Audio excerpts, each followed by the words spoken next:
dagaal xooggan oo u dhexeeya xubno ka tirsan dagaalamayaasha al-shabaab iyo ciidamada xoogga dalka Soomaaliyeed oo ku sugan duleedka magaalada Baydhabo ee xarunta gobolka Bay ayaa waxaa ka dhashay khasaare kala duwan.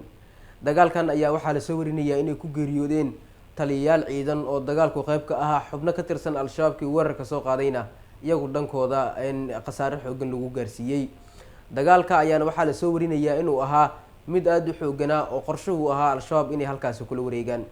wararkii ugu dambeeyay ee dagaalkaas ayaan qaybtan idinkula wadaagi doonaa ka horse muuqaalka Lexar oo si faafi si uu meeleer u gaaro aan ku bilowdo. duleedka magaalada Baydhabo gaar ahaan deegaanka Burijeed ee gobolka Bay waxaa la soo warinayaa in aroornimadii hore ee saakay halkaasi uu ka dhacay weerar xooggan oo u dhaxeeya dagaalyahano ka tirsan al-shabaab iyo sidoo kale ciidamada xoogga dalka Soomaaliyeed ee halkaasi ku sugan. dagaalka ayaa markii hore waxaa weerar ka soo qaaday xubnaha ka tirsan dagaalamayaasha al-shabaab qorshoodu waxa uu ahaa inay la wareegaan deegaanka Burijeed oo halkaasi saldhig ciidan oo ku yaalo, balse xubnaha ka tirsan dowladda federaalka Soomaaliya gaar ahaan ciidamada xoogga dalka Soomaaliyeed oo halkaasi ku sugan ayaa waxa ay sheegeen inay ka war heleen weerarka kusoo wajahan iyagoo iska cabin bilaabay. intaasi kadib dagaalka ayaa sii xoogeystay iyadoo dhinacyadu ay isku adeegsadeen hubka noocyadiisa kala duwan. dagaalka kadib xubnihii al-shabaab ka tirsan ayaa la sheegay inay gudaha u galeen deegaanka Burijeed oo qiyaastii 10 kilomitir dhanka bari kaga beegan magaalada Baydhabo ee xarunta gobolka Bay.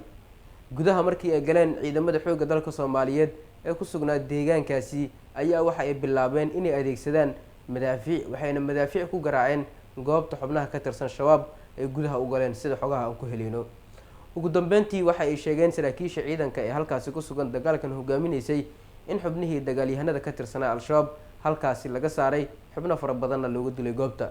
weli ma jiro dhanka al-shabaab war ka soo baxay oo ku aadan weerarkan xooggan oo saakay ay ku qaadeen deegaanka Burijeed. deegaanka Burijeed waxa uu ka mid yahay deegaanada muhiimka u ah duleedka magaalada Baydhabo ee xarunta gobolka Bay. waxaa la soo wariyay in dagaalkaas ay ku geeriyoodeen taliyayaal ciidan oo dowladda federaalka Soomaaliya ka tirsan. saraakiisha dagaalka ku geeriyooday waxaa ka mid ah taliye ku-xigeenkii ciidamada taraafikada ee magaalada Baydhabo taliye Maris Isaaq Baraar oo saakay ku geeriyooday dagaalkii dagaalyahano ka tirsan al-shabaab iyo ciidamada xoogga dalka Soomaaliyeed halkaasi ku dhexmaray. waxaa sidoo kale dagaalka la soo warinayaa in xubno kale ay geeriyoodeen, balse faahfaahin rasmi ah lagama hayo. xubno ka tirsan al-shabaab dhankooda ama dagaalyahanada al-shabaab dhankooda dagaalkan weli kama aysan hadlin, balse saraakiisha ciidamada xoogga dalka Soomaaliyeed ee dagaalkaasi hogaaminaysay oo warbaahinta dowladda la hadlay waxa ay sheegeen in xubnihii shabaab ee weerarka kusoo qaaday ay soo afjareen, khasaare xoogganna ay gaarsiiyeen. waa sida ay hadalka u dhigeen. dhankooda kama aysan hadlin khasaaraha soo gaaray marka laga reebo taliye ku-xigeenkii ciidamada taraafikada ee magaalada Baydhabo ee xarunta gobolka Bay.